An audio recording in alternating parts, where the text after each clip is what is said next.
I've always wondered what the world would be like if we all just took 2 steps back and prayed for peace. So for my 30-day project, I decided to do crystal healing, and this is the book I'm reading. This is Cunningham's Encyclopedia of Crystal, Gem, and Metal Magic. So basically what this book is trying to tell its readers is that healing this way is more effective because healing is a natural process and you're using natural things to heal, if that makes sense. So on page 4 of chapter 1, it says that stones are gifts from the earth that we can use to improve our lives, our relationships, and ourselves. It says that this energy source is actually beyond religion, beyond theory, or beyond explanation, because it is everywhere. It is within ourselves and within our planet, and that is a natural process. So when it comes to healing with crystals, this book says on chapter 8, page 8, chapter 2, it says that developing psychic awareness, drawing love and friendship, attracting money and health, sharpening mental powers, and inducing peace and happiness are the wonders that can be created through the powers of the stones. So I deal with a lot of stress and a lot of anxiety and a lot of negative thoughts, as I think a lot of high schoolers and just people in general deal with.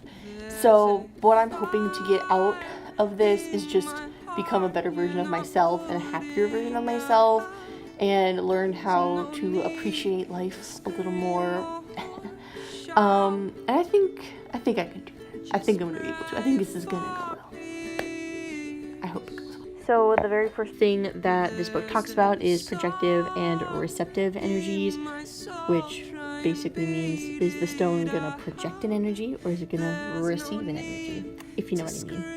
It also says that an overabundance of projective energy makes us irritable, aggressive, or angry, and that too much receptive energy can create moodiness, depression, disinterest, and a shutting out of the physical world. So obviously you do have to have a mix of both energies in order to have like a proper meditation set. Literally the most important part of this book is chapter 13, and basically it's just a big old list of all the different kinds, I don't know if you can see that, but all the different kinds of stones and their powers, their energies, the planet that they're associated with, their elements, all that jazz. So it's like really informative. So as I read through it, I went and like circled or highlighted like which ones I think would work best for me as I read through them. And there's a store downtown Phoenix called Fantasia. So I'm gonna go there because I think I have a pretty good list of 8 to 10, which it does say 8 to 10 is the recommended amount of stones to use for meditation. So I'm gonna go down there and see how that goes. Okay, so I am back. They didn't let me film in there because it was kind of a small store, but like whatever, it was really cool. Hello. So they gave me, so I'll do a quick little haul. Why can't I cut the ribbon tighter around my neck? Then maybe I could finally breathe. Then maybe I could finally see the birds staring back at me. Monday's my weekend, Tuesday's alright. Hey, hey, I'm ready, it's go time, go time. Green is my color, sunshine's my sky. Hey, hey, it's go time, it's go time, go time. Hey, hey, I'm ready, it's go time, go time. A storm blows through the city towards the lonely red balloon. The rattled, tattered ribbon lost its grip and off he flew towards the sky of lightning, thunder through and through. Fireworks like Independence Day, whoop-de-doo. Up so high, without the noose that used to choke my neck. Now that I can finally breathe, now that I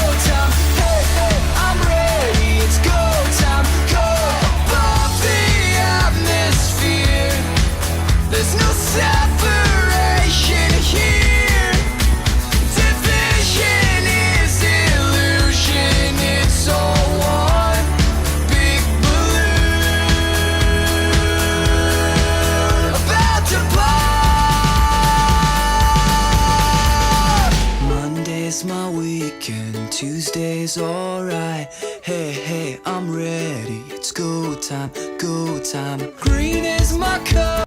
So after finding crystals that like match what you need or like what heal you from, I guess, the next step in the book is to meditate with them, I guess, and get to know them and like how they're gonna work for you. So in chapter 7 on page 42, it gives this big, long process that I'm gonna follow, and you do it for each of the stones, so you don't do them all at once, you do them for like each individual one. So that's what I'm gonna do.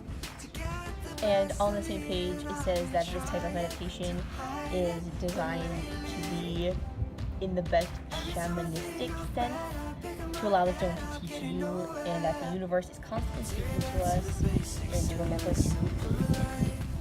So the first step to meditating with for the stone is to find a quiet spot in an outdoor location. They say is best, so I am outside in my backyard. And then it says to sit down comfortably before the stone on the ground, floor, or in a chair or table on the floor. And then it gets started into meditating. So the first step in this meditation is to sit down with your eyes closed and listen to your own mind and make sure you are breathing rhythmically and deeply. Then with your eyes still closed, you hold out your receptive hand, which is the opposite hand of the one you write with, and keep it a few inches from the floor, moving it back and forth gently to pinpoint your concentration and awareness to the stone, if that is what you are searching for. Then you hold the stone in your receptive hand for a while, and that the energies will be easier to detect now that you are closer to the source. You have to analyze how you feel and how it affects your mood mentally, if you are happier, calmer, energized, etc. With your eyes still closed, move the stone slowly up and down a few inches from your body, from your belly to the top of your head, and analyze if you feel anything different. Next, you transfer the stone to your projective hand, which is the one you write with, and feel it physically. And once you've surveyed it with your fingers, think about it in the psychic mind again. Once that's done, you open your eyes and look at the stone with all the information you've just received in your mind and study it in the same way with your eyes. And when you feel your concentration wavering, or when you're simply just bored, that means that your meditation is over and that you've gotten all the information from the stone that is needed. I did that with every stone that I have, and now that all of my stones hold each energy that I put into them, it's time to move to the next step, which is cleansing them. So the next step in this process is cleansing the stones, and this book actually lists a few different ways to cleanse them, but they state that the simplest way of doing it is to place the stones in full sunlight for a day, 3 days, or even a week. I guess it depends on how much negative energy they have. And the sun's rays will do the work burning away the unnecessary or negative energies. So, since there's a few other different ways to do it, I'm going to test out all 3 ways on. The second way of cleansing stones is to place them in moving water and leave them there for a day or 2. However, I don't have any moving water because obviously we don't live next to rivers and lakes and all that jazz. So I'm going to improvise a little bit. And the third way is to bury stones in the ground for a week or so and then check to see if it has been purified. But I don't want to bury mine in the ground because that's like, I don't know, that's kind of weird. So I'm going to put them in the dirt, sort of, but not like bury them in the ground, if you know what I mean. So a friend of mine that practices crystal magic on a daily basis says that one of the best ways to cleanse them is putting them in water, as it says in the moving water thing, and putting them in the moonlight. So I'm going to do that with a few, and I'm going to put them in the moonlight later tonight when it's dark. And then for the sunlight one, I have 2 of them on this tree stump here, and I'm going to see if that works out. And then for the dirt one, I have this hole in the ground that I put 2 more in, and I'm going to leave them there for a little bit, and I'm going to test out which one I like best. So then that's really kind of it. You just repeat your meditation process and your cleansing process as many times as you think you need to. I did the meditating process 2 more times than the one that's in the video, and I cleansed them once more than in the video. The very, very last step of this process is to share the stones with people you love. So on page 44 of chapter 8, it says to share the information and energies if you wish with your friends and your family who may need any energy from the stone. So I ended up wrapping a few stones for my friends and my family, using ones that I think that they would benefit from, and I actually really like how they turned out, so yeah. So I think I did achieve my desired outcome, because what I desired was to be a better version of myself and figure out how I could heal and relieve myself from any stress or anxiety using things that are natural and using something that comes from the earth. And I think I did achieve doing that, because I do feel better, and I have been feeling a lot better since starting this project, so I think I did. Definitely a lot of different ups and downs in my research, because I tried out different stones and that made me feel a certain way, and I actually didn't wear any or like carry any with me to prom, and I was really stressed out and I was really anxious the entire time. So like, and at first I was like, why am I feeling like this? But then like I realized that like I had nothing with me, and I was like, oh my god, like I think that like it's one of these like magical things that happens. I think it is just something that's like, you know, is kind of promoting your energy, which makes you that type of energy, if that makes any sense. Like, I don't think it's the stone like making you happy, but I do think that it's what is promoting your brain and your body to be happy. So successfully, I did end up meditating a lot with them, and that made me feel so much better, especially during like the AZ merit testing stuff. Even though we don't test, like I was still like really stressed out and like on edge throughout that entire week. So like I did a lot of my meditating, and I just sat down and did it with each of my stones, and I felt so much better after doing it. So yeah.